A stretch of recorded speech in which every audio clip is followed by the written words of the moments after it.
Saudara yang dikasihi Tuhan, seperti yang saya katakan tadi, hari ini kita berbicara tentang Allah sebagai Bapa kita dan kita sebagai anak-anaknya. Dalam kehidupan kita sehari-hari, tentu saudara pernah dengar kalimat ini diucapkan. Saat ada orang yang memperlakukan atau berlaku jahat kepada kamu, atau kamu lihat atau dengar dia memperlakukan jahat kepada orang lain, tentu kata-kata yang pernah saudara dengar adalah anak setan. Kita kadang berpikir, loh kok apa kaitannya sama setan? Tapi mungkin karena kejahatannya itu yang kita anggap sama jahatnya dengan setan, maka kita atau orang mudah mengatakan anak setan. Di dalam kehidupan kita sebagai orang Kristen, mungkinkah ada orang yang mengatakan kepada kita anak Tuhan karena melihat perbuatan kita yang baik, yang menyerupai apa yang dilakukan oleh Kristus. Saudara sekalian, berbicara tentang Allah sebagai Bapa kita, ini adalah sesuatu yang sangat penting dan sangat indah sekali. Di dalam semua agama di dunia ini tidak pernah mengatakan bahwa orang yang percaya kepada Tuhan yang diimani itu adalah anak Sang Tuhan. Mungkin hanya mengatakan mereka itu pengikut Sang Tuhan yang diimani, atau hamba dari Tuhan yang diimani. Dan banyak lagi penjelasan-penjelasan yang lain. Tetapi dalam iman orang Kristen,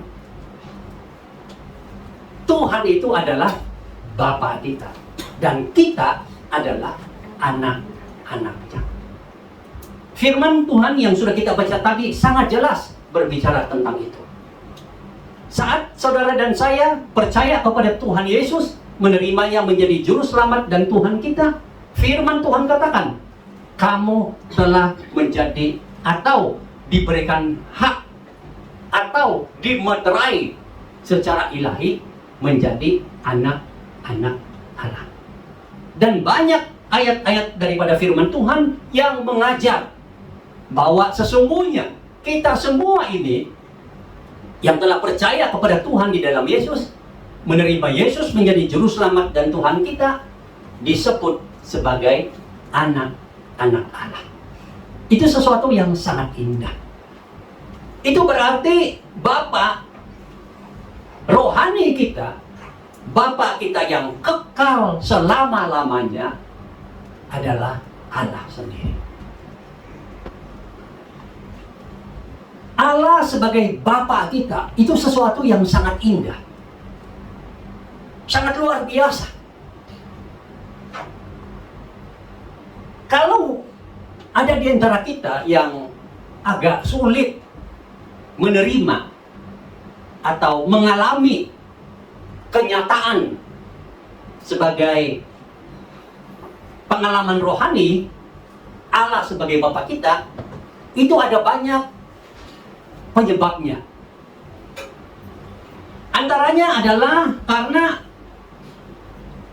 selama kita hidup di dunia ini, kita memiliki Bapa. Dan Bapa itu telah mempengaruhi pikiran kita, hati kita, emosi kita, bahkan seluruh cara kita berpikir, cara kita berhidup, cara kita merasa, dan sebagainya. Tentu Bapa kita di dunia ini atau Bapa jasmania kita ada banyak yang sangat baik. Karena cara mereka melayani kita sebagai anak dan kebaikan-kebaikan yang ditunjukkan oleh Sang Bapa itu kepada kita kita memiliki satu emosi yang sangat baik, sangat segar. Di mana saat kita menyebut kata Bapa, itu langsung ada satu sukacita, ada satu pengalaman indah sekali. Dan itu bisa mempengaruhi saat kita menjadi orang Kristen dan kita menyebut Tuhan sebagai Bapa kita. Saat kita berdoa, Bapa surgawi, itu ada satu pengalaman emosi yang indah. Bukan saja karena memang secara rohani kita memang menganggap dan menyebut Dia sebagai Bapa kita dan kita sebagai anak-anaknya, tetapi di saat yang sama ada satu pengalaman yang indah. Seperti kita duduk dekat, berbicara, curhat kepada Dia, tanpa ada satu rasa batasan, tanpa ada satu merasa kesulitan atau terpaksa. Kayak kalau kita berdoa pun kita merasa indah sekali. Karena pengalaman terhadap Bapa kita di dunia ini telah mempengaruhi tubuh, jiwa, dan roh kita sebagai pribadi. Tetapi juga pada masa yang sama, ada kesulitan kita mengalami Tuhan sebagai Bapa itu. Walaupun secara teologi itu sudah benar, ajaran Alkitab itu sudah benar, tapi mengalami keindahan hubungan Allah sebagai Bapa kita sepertinya kok belum begitu terasa. Ada suasana yang membuat seperti itu, yaitu Bapa kita secara jasmaniah di dunia ini adalah Bapa yang jahat. Memang kita sulit untuk mengetahui kenapa Bapa jasmania saya ini seorang yang jahat, seorang yang tidak peduli kepada anak-anaknya. Mungkin dia juga berusaha, tetapi dia tidak bisa. Mungkin pengalaman masa lalunya juga sangat berat. Dia juga mengalami luka-luka yang tidak bisa terhitung banyaknya. Dia mengalami perlakuan-perlakuan buruk dari sang bapaknya. Sehingga boleh dikatakan mata rantai kejahatan itu terus mengalir sampai kepada Bapa jasmania kita. Tidak pernah terselesaikan, mungkin karena mereka tidak ada kesempatan, mungkin karena tidak ada orang yang memberitahu bagaimana menyelesaikannya. Maka mereka jalanilah hidup yang sebenarnya pergumulan yang berat antara mengasihi kita sebagai anak-anaknya, juga pada masa yang sama mengalami tusukan batin yang sulit untuk keluar dari pengaruh luka-luka masa lamanya. Nah, karena itu, saat Bapa jasmania kita ini memperlakukan kita sebagai anak yang tidak diterima, dilayani sebaik-baiknya, dia malah lebih banyak menunjukkan kejahatannya sebagai Bapa jasmania kita. Itu mempengaruhi tubuh, jiwa, dan roh kita. Akhirnya, saat kita mendengar kata Bapa, itu bukan sesuatu yang indah. Itu bukan sesuatu yang menyenangkan. Karena kita sangat mengalami perlakuan-perlakuan buruk itu. Pada masa yang sama akan terjadi. Saat kita menyebut Tuhan sebagai Bapa kita, pengaruh-pengaruh itu bisa menguasai kita. Sehingga secara rohani, ajaran Tuhan sudah benar, kita menyebut Dia sebagai Tuhan, kita sebagai anak-anaknya. Tapi untuk mengalami indahnya keintiman anak sebagai anak Tuhan dan Tuhan sebagai Bapa kita, tidak bisa benar-benar kita alami. Sepertinya walaupun kita menyebut berulang kali, hati kita sepertinya kosong. Hati kita tidak bisa mengalir apa yang namanya, apa yang artinya, apa yang nikmatnya saya sebagai anak Allah menyebut Allah sebagai Bapa saya. Kalau ada juga yang lain terjadi, sepertinya sudah dilahirkan tanpa ayah, tidak tahu siapa ayahmu. Mau tanya ibu juga sepertinya tidak tahu siapa ayahnya. Atau sulit sekali. Atau ayahnya hanya sebentar saja. Dalam bulan pernikahan itu, setelah beberapa hari kemudian dia meninggalkan dan tidak tahu udah ada di mana dan bagaimana terjadinya. Itu banyak kejadian seperti itu. Sampai umur yang bagaimana mencari dan mencari tidak ditemukan. Bahkan ayahnya sudah meninggal barangkali, atau dirinya sudah meninggal, tidak ada yang tahu siapa ayah dan di mana ayahnya. Jadi kata ayah ini sesuatu yang tidak indah. Atau bapak ini tidak indah sama sekali. Orang sharing, bapak saya ini begini dan begitu. Dia sedih sekali, tidak tahu apa itu. Arti bapak itu apa? Tidak tahu nih. Yang ada adalah kekecewaan, sakit hati, seperti jarum itu terus menusuk. Yang ada adalah kekecewaan, tidak ada indahnya menyebut bapak. Karena dia tidak tahu siapa bapaknya. Saat dia menjadi orang Kristen, dia menyebut Tuhan sebagai bapaknya. Secara ajaran Alkitab itu sudah betul, tetapi pengaruh, tidak tahu siapa bapaknya yang menghancurkan, mengecewakan, melukai hatinya. Dia hanya terpaksa menyebut atau biasa menyebut Allah sebagai bapaknya, tetapi tidak ada pengalaman yang indah, intim. Sepertinya itu Tuhan itu ada di surga sana dan saya ada di sebelah langit sana. Sepertinya kita berpisah jauh sekali. Kayak melantunkan kata-kata dalam doa pun sepertinya hanya berbicara kepada langit. Tidak ada tujuan. Menyebut Tuhan, Bapakku, kayaknya yang ada di ingatannya adalah Bapa yang hilang, Bapa yang tanpa jejak dan sebagainya. Dan tentu ada banyak lagi pengalaman-pengalaman yang membuat kita tidak bisa merasakan Bapa jasmania ini memberikan yang terbaik. Dan itu sangat mempengaruhi jiwa kita dalam hubungan kita dengan Tuhan. Secara teologi itu sudah betul.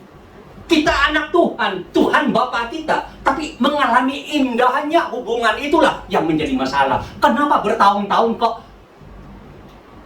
saya dengan Tuhan kok kayak hambar aja. Selalu ke gereja, iya, tapi hambar aja.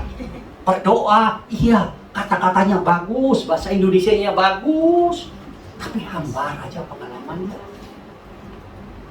Seperti tidak ada keindahan. Seperti, boleh dibayangkan seperti saudara kalau bersama pacar atau suami yang lagi saling mengasihi, tidak ada masalah. Wah, kata-katanya begitu mengalir dan sepertinya kok ada tangan itu kata-katanya itu menyentuh hati, mengulas-ulas hati. Ya kan? Seperti entah itu jauh atau dekat, tapi sepertinya waktu dia ngomong saja, berkata-kata saja, kata-katanya itu seperti tangan yang boleh menjamah hati kita. Tapi bayangkan kalau saat kalian lagi bertengkar kuat, entah masalah apa, mungkin prinsip hidup, mungkin kepercayaan tertentu, keinginan tertentu, biar duduk dekat pun pandangannya satu ke sana, satu ke sana, beda. Kata-kata yang apapun indah sudah tidak berharga, walaupun duduk di situ. Secara realita kamu bilang, memang ini adalah pacarku. Tapi karena ada masalah, aduh, susah mau nikmati. Suami juga begitulah. Saat ada masalah, segala sesuatu akan berubah. Begitulah kehidupan kita yang secara ajaran Tuhan, kita adalah anak-anak Allah, Tuhan adalah Bapa kita. Tapi kalau kita berbicara kayak bagaimana gitu loh, nggak bisa mengalami indahnya. Firman Tuhan itu mengalir, tidak bisa menjamah hati kita. Sepertinya firman Tuhan itu hanya mengiang-ngiang antara langit dan bumi. Begitu. tidak. Makanya ada orang yang kalau membaca firman Tuhan itu bosan gitu. Kenapa? Relationship with God as a father sudah tidak ada. Tidak bisa dinikmati. Kamu baca, aduh, coba kalau kamu baca surat cinta, siang malam ulang-ulang gitu, percayalah. Kalau zaman dulu itu baca surat cinta, kalau sekarang baca WhatsApp cinta, kan? Atau dengar video recording kata-kata cinta, oh ulang-ulang saudara, itu percayalah. Yang sedang bercinta, jangan sembunyi-sembunyi, pura-pura. Jangan. Ulang, satu kali dengar lagi, nanti dengar lagi. Nah, nggak bosan-bosan. Karena apa? Kata-kata itu langsung menjamah hati. Nggak tahu kenapa begitu. Seharusnya memang begitu kan? Makanya, kenapa kita kalau membaca firman Tuhan itu tidak terasa di hati? Ya mungkin kita punya pandangan sebagai anak dan bapak Allah sebagai bapak kita itu karena pengalaman masa lalu yang pahit itu, dari pengalaman bapak jasmania kita membuat kita itu tidak bisa mengalami indah itu hubungan. Karena itu satu-satunya cara adalah untuk memperbaiki hubungan kita sebagai anak dan Tuhan sebagai Bapa kita. Bagi yang mengalami ayah yang jahat, ayah yang tidak diketahui asal usulnya, sumbernya di mana, yang terluka dalam kita, kecewa dalam, adalah kita berani untuk mengampuni. Karena mengampuni itu bukan kebaikan sang ayah yang jahat itu, atau sang ayah yang tidak tahu dari mana, di mana dan apa dia. Bukan kebaikan dia. Itu adalah kebaikan hati kita. Jadi semua pengampunan itu tidak kaitan dengan orang lain. Itu ada kaitan dengan diri kita sendiri. Supaya kita dipulihkan. Jadi satu-satunya cara adalah kita berani untuk berkata, ayah saya orang yang jahat. Kata-katanya jahat, tangannya jahat, kakinya jahat, waktunya jahat. Semua yang saya tahu tentang ayah saya jahat. Tapi sekarang saya mau dipulihkan. Dan saya mau mengampuni ayah saya yang jahat itu. Saya ampuni engkau ayah penjahat. Aku ampuni. Amin. Itu membuat kita itu putus dari kejahatan yang pernah dilakukannya terhadap kita. Putus hubungan. Karena saat pengampunan dilepaskan, hubungan kita dengan kejahatan yang merusak hati dan jiwa kita itu putus. Apakah itu nanti setelah itu membuat hubungan, mencari dia dan berhubungan baik dengan dia? Tidak ada keperluan.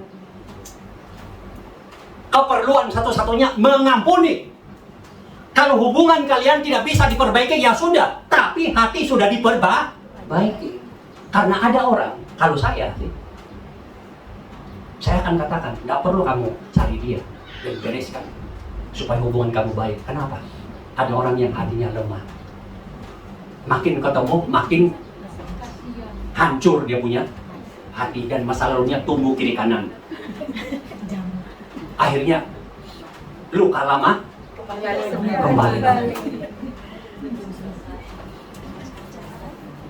Dan akhirnya apa? Tidak ada penyelesaian, ya enggak? Tapi kita tidak memusuhinya. Biarkan saja. Kalau saatnya nanti betul-betul kamu sudah dewasa, biar nanti dia datang dan wajahnya bagaimana, kata-katanya sama seperti yang dulu pernah melayani kamu. Kamu kan sudah dewasa. Secara rohani, kamu tenang-tenang saja. Ya udah, begitu aja kan. Tapi kalau kamu belum siap, jangan coba. Karena kamu kan bukan kursi. Kamu adalah manusia yang ada perasaan, ada kelemahannya. Hanya cukup, aku ampuni. Sudah. Dan kita tidak mau memusuhi Kita tidak mau cari gara-gara untuk menuduh dia bagaimana. Aku ampuni. Sudah. Dengan pengampunan itu, kita sudah putuskan segala kejahatan yang dia lakukan, yang kita rasakan. Dan sekarang kita bisa dipulihkan. Dan kita mulai melihat kembali hubungan kita dengan Tuhan. Menikmati kembali hubungan kita dengan Tuhan. Karena ini sudah tidak mengganggu kita. Begitupun ayah yang hilang dalam sejarah. Saya tidak tahu ayah saya. Wajahnya bagaimana? Ada tapi kabur-kabur. Black and white lagi. Aku ampuni Bapak jasmani aku yang hilang, enggak kemana ini. Atas tindakannya, apapun alasannya, bagaimanapun pergumulannya, tak ampuni. Itu memutuskan kita daripada segala kekecewaan. Dan setelah itu kita mulai membangun kembali hubungan kita dengan Bapa yang baru secara rohani, yaitu Tuhan. Semua Bapa di dunia ini tidak ada yang sempurna memang. Sebaik-baiknya pun ada tetap kekurangannya. Ada tetap kejahatannya dalam kapasitas tertentu. Tetapi Bapa surgawi kita adalah Bapa yang kekal. Sekarang sebagai orang yang percaya kepada Tuhan di dalam Yesus, percaya dan menerima Yesus menjadi juru selamat dan Tuhan kita, Bapa kita secara rohani dan juga secara jasmani adalah Allah. Tidak ada yang lain. Allah adalah Bapa kita. Dan firman Tuhan katakan apa? Kita adalah ahli waris Bapa surgawi. Memang Bapa jasmania kita yang baik atau yang awal-awalnya jahat tapi kemudian dia sadar menjadi baik sedikit, atau siapapun, kalau mereka punya harta tertentu akan diwariskan kepada anak-anaknya. Mungkin 10 hektar dibagi kepada 3 anak. Tapi kalau ada anak yang jahat, dia ambil semua. Kamu tidak akan dikasih. Dan itu adalah hal yang sangat menyedihkan kalau kalian mengalami hal itu. Makanya kalian sekarang kerja baik-baik, simpan uang baik-baik, beli 20 hektar.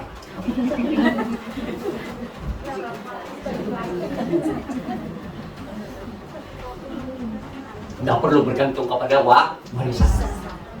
Tenang saja. 20 hektar Tidak perlu beli di tengah kota. Itu 1 meter aja kalian dapat itu. 1 meter ya tanam kangkung sudahlah. Hidroponik lagi Pak. Tapi maksudnya itu warisan yang Tuhan berikan kepada kita itu, waduh, luar biasa. Segala janji-janji Tuhan di dalam firman Tuhan dia wariskan kepada kita. Artinya apa? Semua janji Tuhan di dalam firman-Nya akan tergenapi di dalam diri kita. Kalau Tuhan bilang dosamu diampuni, udah, kamu sudah diampuni.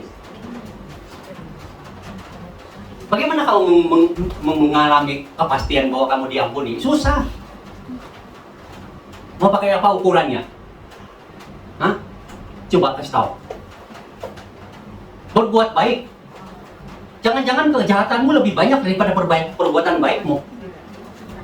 Oh, mau kata-kata baik. Mungkin kata-katamu banyak yang jahatnya daripada baiknya. Nggak ada yang bisa menyelamatkan kita di dunia ini. Apapun tidak bisa. Sekali dosa, tetap dosa. Oh, nanti saya ada dosa tapi Tuhan ampuni. Betul. Tuhan ampuni segala dosa kita. Tapi siapa yang mengampuni? Tuhan Yesus. Tapi di dalam Yesus dikatakan Tuhan akan memberikan pengampunan. Syaratnya percaya Yesus atau tidak, itu saja. Kalau percaya Tuhan Yesus, percaya. Yesus itu juru selamat dan Tuhanmu? Ya. Udah, semua dosamu diampuni. Dan engkau layak masuk ke dalam kerajaan surga. Tidak perlu sudah pikul-pikul kebaikan. Bertemu malaikat. Tidak perlu. Kalau saudara mau ketemu malaikat, pikul kalian punya kebaikan. Dan malaikat akan ngomong begini. Kalian akan datang kepada malaikat kan? Ini ilustrasi.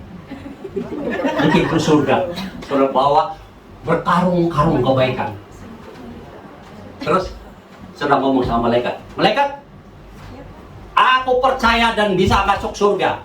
Malaikat tenang saja. Kenapa? Inilah kebaikan-kebaikanku. Semua kebaikanku sudah kulakukan dan inilah berkarung-karung dikasih tahu di depan pintu surga. Itu saja. Iya.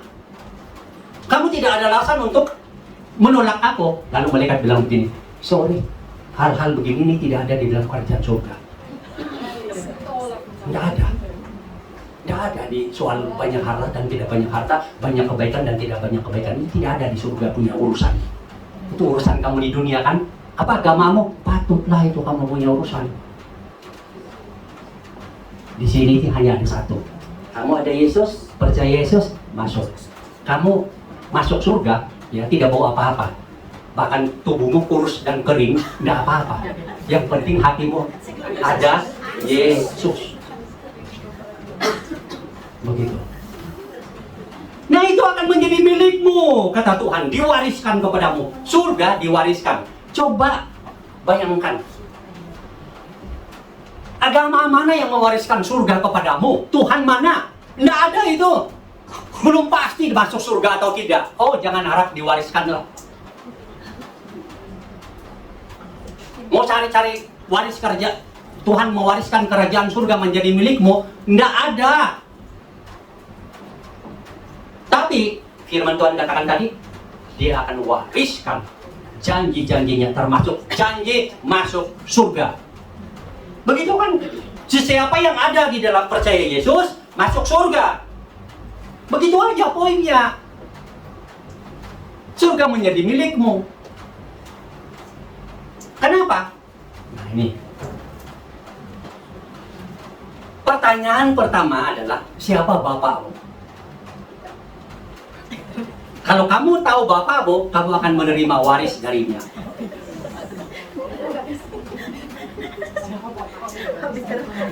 Sekarang Bapak tanya siapa bapakmu? Bapak kita. Nah, saat kita percaya dan menerima Yesus menjadi juru selamat kita, Allah adalah Bapa kita. Warisannya jelas. Apa yang menjadi milik Bapa di surgawi? Bapak, Allah sebagai Bapa kita, surga. Dia kasih kepada kamu jalan ke sana.